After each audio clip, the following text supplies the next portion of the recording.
Hello, come in, get yourself a drink, make yourself comfortable. Welcome to the Tainted Tavern. Welcome to the Tainted Tavern. Come sit inside for free.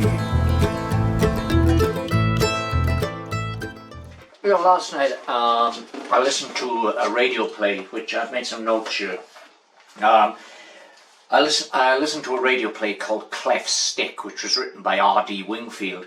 R.D. Wingfield, of course, is famously most best known for being the creator of Detective Inspector Frost, who of course was brought to wide prominence by the TV series which starred David Jason. But what a lot of people don't know is that Detective Inspector Frost actually originated in a radio play. R.D. Wingfield, though he had a lot of success writing his Frost novels, much preferred the medium of radio drama, and he was an expert at putting together really tight, character-driven stories, plays, dramatizations, which were really interesting, and really, I'm a big fan of the late great R.D. Wingfield. In fact, I wrote an article about Mr. Wingfield and his radio work, and not only his Frost stuff, but all the other stuff he did back in 2018, which is available on my blog, The Tainted Tavern. The Tainted Archive, rather. This is The Tainted Tavern. The Tainted Tavern is my YouTube channel. The Tainted Archive is my blog. And I'll link down below to that blog entry for anyone interested who may want to go and search it out. Now, the play I listened to is part of a new audiobook which contains 13 R.D. Wingfield plays. I purchased this from Audible using one of my monthly credits. And it's called Postmortem and Other Stories. There are, as I say, 13 separate stories on there. Now, I listened to Cleft Stick last night. Now, Cleft Stick, in the way that it's used, in the sense it's used in this play, it basically means a no-win situation. I suppose it's an old a term that has fallen out of favour now, and these days, to describe a cleft stick, the modern way of saying it would be between a rock and a hard place. It's along those lines. But what I found really interesting about this play is, as I say, it came out in 1973, and Wingfield wouldn't create Inspector Frost until 1977. But if you listen to, let me just go on my notes right. So the character, the main character in Cleft Stick is Detective Superintendent Bishop, played by Douglas Blackwell. And if you listen to that, you can see that Bishop is very much the prototype for Frost. He's kind of he comes across as an untidy type detective.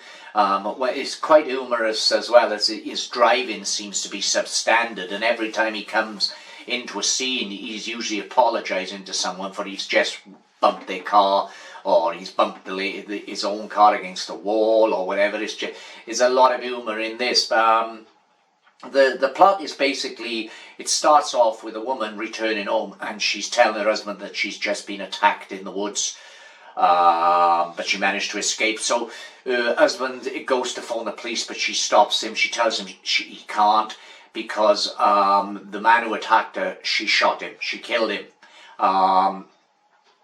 And the husband is completely puzzled by this. The husband's name is John Marlowe, and he's played by Vernon Joyner, and the wife is Joan Marlowe, played by Diane Olson. The play was produced by Peter King. She explains that she's been taking her husband's gun out with her because she doesn't feel safe, because there's been some news reports of women being attacked on lonely stretches of road or woodlands lately, so she takes the gun with her, and she kills the man. She's got blood on her gloves, which is transferred to her husband when he takes the gloves off her, and he throws them on the fire. But unbeknown to him, blood has been transferred to himself. He asks where's his gun. He needs to put the gun by, he needs to clean the gun, but then she tells him she dropped it. She shot the man and then she dropped the gun. So he goes out to the crime scene. This is the early hours of the morning now, to retrieve his gun before the police can find it. When he gets there, the police are already there, and that's when we introduce to Detective Superintendent Bishop. It's a really well told story. Now, obviously, what happens now is John Marlowe is suspected of being the actual killer. So he's arrested, taken to the police station where he has to tell the truth of what happened. So the police go to see his wife, but his wife fails to corroborate his story, and she says she didn't go out last night. She hasn't been out at all. So it's kind of a murder mystery. We know now the wife is being unfaithful. We know that's going on.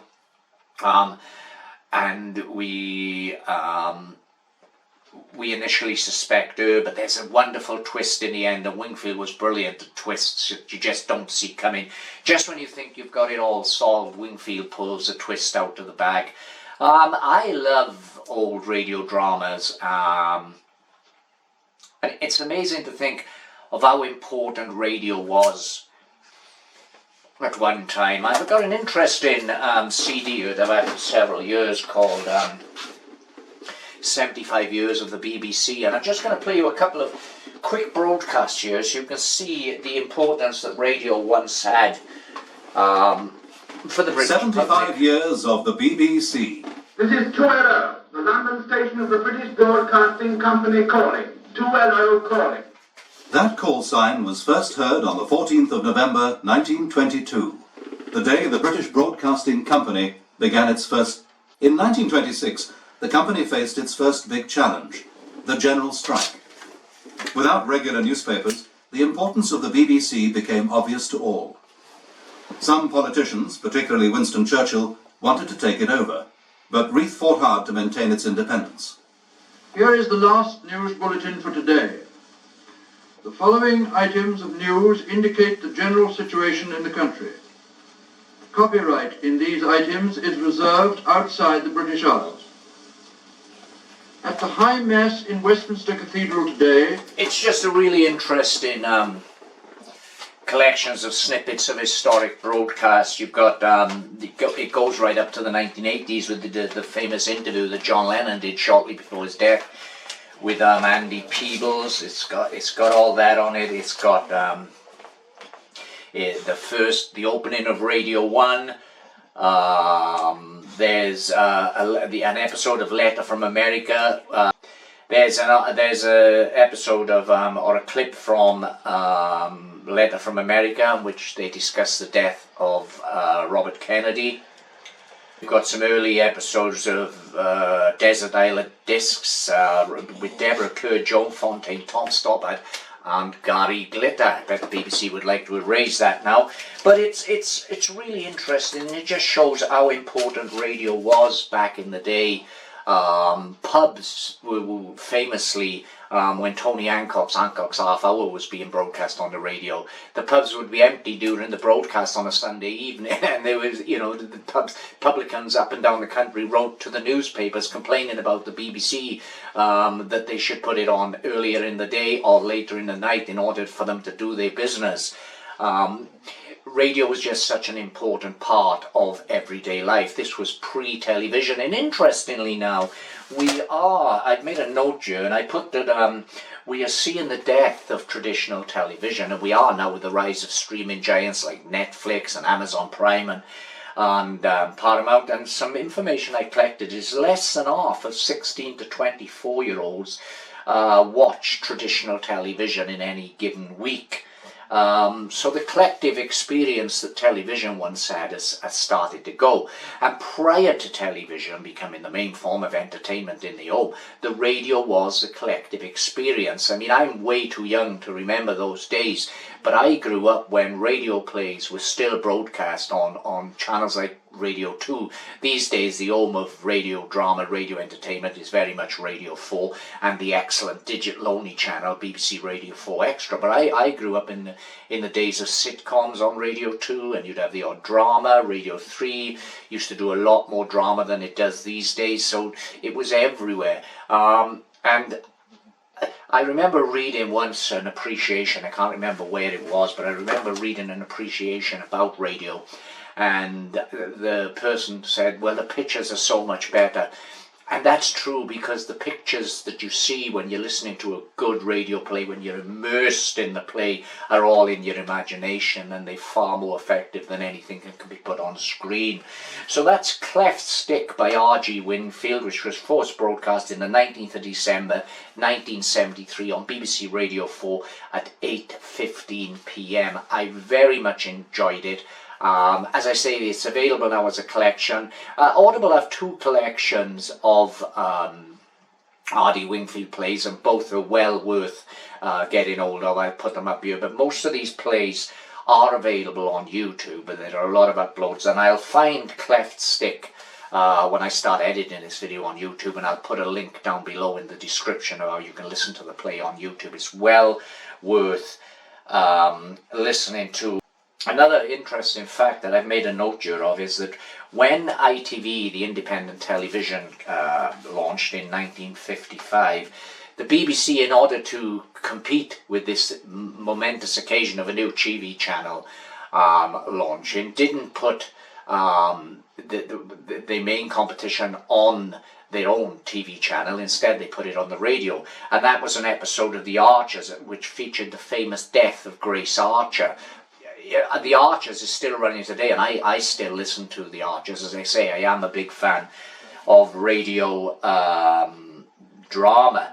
So that's Cleft Stick by R.D. Wingfield. Highly recommend. And if you've never listened to radio drama before, and you're thinking to yourself, well, why would I be interested in that? You know, if I want to watch a play, I'll watch it on the television.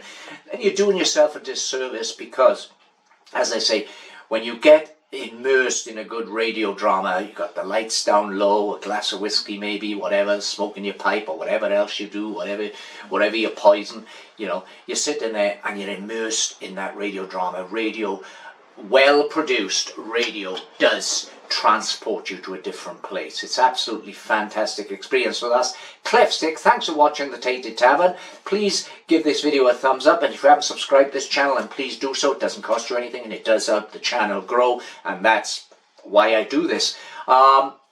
And also, do you like radio drama yourself? Are there any dramas or comedies, even sitcoms? There's a lot of good sitcoms on the radio that have made a bigger effect on you. Then let's talk about it in the comments down below. So thanks for watching.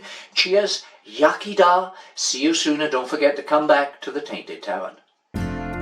Come back soon.